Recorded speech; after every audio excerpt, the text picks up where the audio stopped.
آیا ایران شانسی مقابل بلژیک داره؟ چرا که نه. اما بیایید برگردیم به هفته اول بازی‌ها. ایران نیوزیلند. ضعف‌های تیمی. ایران عملاً هیچ تلاشی نمی‌کرد برای فرار از پرس ساده نیوزیلند. ایران با وجود برتری در نفرات در نیمه زمین خود اصلاً موفق نبود. ایران هیچ تلاشی برای پاسکاری نداشت و هافبک‌ها و وینگرها هیچ کمکی به خط دفاعی نمی‌کردند تا توپ را رد کنند. شجاع و نعمتی بدون اینکه فکر کنند به بدترین نقاط ممکن پاس می‌دادند. در اینجا قدوس و عزت اللهی باید به کمک شجاع می‌رفتند، اما خب در چندین صحنه کم کاری کردند. نیوزیلند در اکثر دقایق پرس نمی‌کرد و این واقعاً هدیه‌ای بود برای امیرخان. اما متاسفانه درصدی استفاده نکردند و بیش از 50 بار توپ رو بیهوده از چپ به راست و از راست به چپ بردند. دریغ از ذره‌ای تلاش برای نفوذ به بلاک حریف. بنابراین میشه به این نتیجه رسید که تیم امیرخان بازنده قطعی بازی مقابل بلژیکه. چرا که اونا پرس شدیدی دارن و با توجه به بازی که مقابل نیوزیلند دیدیم، قطعاً مالکیت رو به راحتی میدیم بهشون. ما توی بازی اول هیچ هماهنگی بین خط میانی و دفاعی ندیدیم. بدون تعارف و اغراق، ایران با این روند در کنار قطر و کوراسائو بدترین تیم تورنمنت میشه. اما ایران میتونه چیکار کنه؟ در این شرایط و اوضاع بد اینترنت و کشور، لایک و سابسکرایب و کامنت شما بهترین انرژی ممکن برای ماست. ممنون از حمایتتون. ایران در مقابل بلژیک با سیستم 4-4-2 احتمالاً نتیجه‌ای نگیره. سیستم پیشنهادی 4-2-3-1 هست که با این نفرات آغاز میشه. بیاین دو ترکیب دیگه رو هم بررسی کنیم. اولیش که تدافعیه.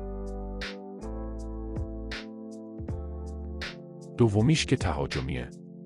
خب در ترکیب تدافعی هردانی به دلیل سرعت بالا و قدرت و انگیزه بالاش میتونه انتخاب خوبی برای حریف مستقیم جرمی دوکو باشه. چشمی و عزت اللهی بیشتر به سمت عقب بازی میکنن تا توپ و فضا به راحتی نصیب دیبرین نشه. احتمالاً سوال اصلی که براتون ایجاد شده این باشه که چرا هم در ترکیب تدافعی و هم در ترکیب تهاجمی از دو فولبک راست برای سمت راست استفاده کردی؟ چرا وینگر راست تخصصی نداره تیم؟ در جواب این سوال باید بگم که دوکو برای هر مدافعی هوش داره و نباید نادیده گرفته بشه. اگه یک نفر مقابل دوکو بازی کنه، به راحتی حذف شده و نفر بعدی که باید برای مهار دوکو بره، احتمالاً یه مدافع وسطه که به راحتی فضا برای مهاجم نوک ایجاد میشه و میتونه ضربه نهایی رو بزنه.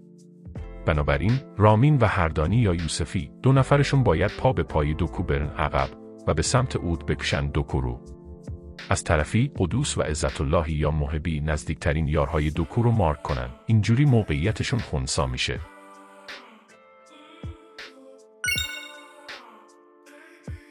برای هافبک‌ها هم بهتره بگم باید مراقب فضاهای بین خودشون و مدافع‌ها باشن.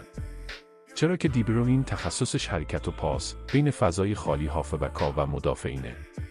در این ترکیب طارمی و قایدی نفرات هجومی. بیاین تا یه نکته درباره این دو بگم. اگه یادتون باشه در مقطعی که قایدی و دیابات در استقلال هم تیمی بودن، یکی از وظایفشون این بود که در هر صحنه یکیشون مدافعین رو درگیر خودش کنه تا فضا برای دیگری یا نفرات دیگر ایجاد بشه. در اینجا هم بهتره به اون شکل بازی کنن یا طارمی مدافعین رو درگیر خودش کنه یا قایدی. البته اگه این درگیری کمتر از 3 نفر باشه بهتره اصلاً انجام نشه. اما مشکلات خط دفاعی کاملا رو راست میگم. کریس وود بازی مقابل ایران براش از تفریح توی شهربازی و اصطلاحاً آب خوردن هم راحت تر بود. عملاً هیچ مزاحمی نداشت و تونست 4 موقعیت جدی که دوتاش منجر به گل شد رو خلق کنه. اینم تا چه مپش که واقعاً آزار داد ایرانو.